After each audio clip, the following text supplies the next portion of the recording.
Hello అండి. ఒక మంచి బుద్ధ జాతక కథను చెప్పుకుందాం. బ్రహ్మదత్తుడు కాశీ రాజ్యాన్ని పరిపాలించే కాలంలో బోధిసత్వుడు ఒక పల్లెటూరిలో ఒక పేద బ్రాహ్మణ కుటుంబంలో పుట్టాడు. అతడి పేరు సోమదత్తుడు. సోమదత్తుడి తండ్రి తనకున్న చిన్న పొలంలో వ్యవసాయం చేసుకుంటూ ఎలాగో జీవించేవాడు. పెరిగి పెద్దవాడవుతున్న సోమదత్తుడికి తన తల్లిదండ్రులు కుటుంబ పోషణకు చేసే శ్రమను చూసి చాలా బాధగా అనిపించింది. ఎలాగైనా తన తల్లిదండ్రులను సుఖపెట్టాలని అనుకుంటాడు. తాను కూడా తన తండ్రికి వ్యవసాయంలో సహాయపడితే దానివల్ల పెద్దగా ఫలితం ఉండదు. కాబట్టి తాను ఎక్కడైనా విద్య నేర్చుకుని కొలువులో ఉద్యోగం సంపాదిస్తే తన తల్లిదండ్రులను సుఖపెట్టవచ్చని అనుకుంటాడు. అలా అనుకున్న సోమదత్తుడు తండ్రితో, నాన్న, నేను తక్షశిల నగరం వెళ్ళి విద్య నేర్చుకుని వస్తాను అని చెబుతాడు. తండ్రి దానికి అంగీకరిస్తాడు. సోమదత్తుడు తక్షశిలకు వెళ్ళి ఒక గురువుకు సపరిచర్యలు చేసి విద్య నేర్చుకుని తిరిగి తన గ్రామానికి వస్తాడు. తండ్రి ఇంకా తనకు ఉన్న 2 ఎద్దులతో ఆ చిన్న పొలాన్ని సాగు చేస్తూ ఉదయం నుంచి సాయంకాలం దాకా కష్టపడుతూనే ఉన్నాడు. ఇది చూసిన సోమదత్తుడు ఇక ఎంత మాత్రము ఆలస్యం చెయ్యకూడదని మరుసటి రోజే బయలుదేరి కాశీనగరానికి చేరుకుంటాడు. అక్కడ రాజు కొలువులో ఉద్యోగం సంపాదిస్తాడు. ఇది జరిగిన కొన్ని రోజులకు సోమదత్తుడి తండ్రి వద్ద ఉన్న 2 ఎద్దులలో ఒకటి మరణిస్తుంది. ఎన్నో ఏళ్లుగా వ్యవసాయం చేయడానికి సహాయపడుతూ తనను పోషిస్తున్న ఎద్దు పోవడంతో సోమదత్తుడి తండ్రికి చెయ్యి పడిపోయినట్టు అయ్యింది. తన కొడుకు ప్రయోజకుడై రాజు వద్దే పనిచేస్తున్నాడు కాబట్టి రాజు వద్ద ఒక ఎద్దును అడిగి తీసుకుని వస్తే బాగుంటుందని కాశీనగరానికి వెళ్ళి తన కొడుకును కలుసుకుంటాడు. జరిగిందంతా సోమదత్తుడికి చెప్పి తాను ఒక ఎద్దును రాజు వద్ద అడగాలని వచ్చానని చెబుతాడు. అంతా విన్న సోమదత్తుడు తండ్రితో, నాన్న, నువ్వు అమ్మ పెద్దవాళ్ళు అయిపోయారు. ఇంకా ఆ కాస్త భూమి కోసం ఎందుకంత తాపత్రయపడతారు? మీరు కూడా నా వద్దకు వచ్చేయండి. ముగ్గురం ఇక్కడే ఉందాం. ఏదో విధంగా జరిగిపోతుంది అని అంటాడు. అయితే దానికి అతడి తండ్రి ఎంత మాత్రమూ ఒప్పుకోలేదు. నేను ఆ గడ్డ మీదనే పోవాలి. అది వదిలిపెట్టి ఎప్పటికీ రాను. నువ్వు రాజుతో చెప్పి ఇంకొక ఎద్దును ఇప్పించావంటే మళ్ళీ నేను పొలాన్ని దున్నుకుంటూ హాయిగా జీవితాన్ని కాలక్షేపం చేస్తాను.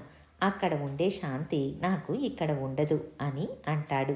సోమదత్తుడు కొలువులో చేరి కొన్ని రోజులే అయి ఉండటం వల్ల ఆ ఎద్దును కొనుక్కునేటంత డబ్బు అతడి వద్ద లేదు. నిన్నగాక మొన్న ఉద్యోగంలో చేరి అప్పుడే రాజును యాచించడం అంటే అది భావ్యంగా ఉండదు. రాజు కూడా ఏమైనా అనుకోవచ్చు. అందువల్ల సోమదత్తుడు తండ్రితో, నేను ఎద్దు కావాలని రాజును యాచిస్తే నీకెందుకు ఎద్దు, ఎవరి కోసం అడుగుతున్నావు అని ప్రశ్నలు అడుగుతారు. అదీ కాక అక్కడ కొలువు చేసేవారే యాచించడం ధర్మం కాదు. నీకు ఇటువంటి బాధలు ఏవీ లేదు కాబట్టి నువ్వే వెళ్ళి జరిగిందంతా చెప్పి ఎద్దును అడుగు. రాజు తప్పకుండా సహాయం చేస్తాడు అని అంటాడు. దానికి తండ్రి ఒప్పుకోడు. నాయనా, నేను పల్లెటూరివాణ్ణి, ముసలివాణ్ణి. నాకు నాగలి పట్టడం తప్ప ఇంకేమీ తెలియదు. రాజుగారు ఎక్కడా, నేనెక్కడా? అతడితో నేను ఎలా మాట్లాడగలను? సభలో అడుగుపెట్టిన వెంటనే నాకు నోటమాట కూడా రాదేమో.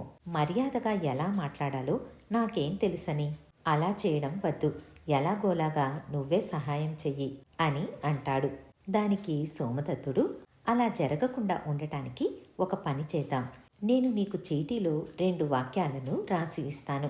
నువ్వు వాటిని బాగా మననం చేసుకుని రాజు వద్దకు వెళ్ళి దానిని అలాగే చెప్పు. అప్పుడు పని సులభమవుతుంది అని సోమదత్తుడు తండ్రికి ధైర్యం చెబుతాడు. అటుపై ఒక కాగితంలో తండ్రి చెప్పాల్సిన శ్లోకాన్ని రాసి ఇస్తాడు. ఆ శ్లోకం అర్థం, మహారాజా, నాకు 2 ఎడ్లుండేవి. వాటితో వ్యవసాయం చేసుకుని బతికేవాణ్ణి. అయితే అందులో ఒక ఎద్దు చనిపోయింది.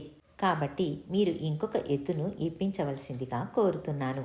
ఇది ఆ శ్లోకానికి అర్థం.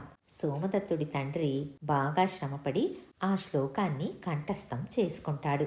తరువాత సోమదత్తుడితో పాటు కొలువుకు బయలుదేరుతాడు. కొడుకు చెప్పినట్లు రాజులకు, మంత్రులకు నమస్కరించి చేతులు కట్టుకుని వినయంగా నిలబడతాడు. ఎవరు మీరు? మీకు ఏం కావాలి అని అడుగుతాడు రాజు.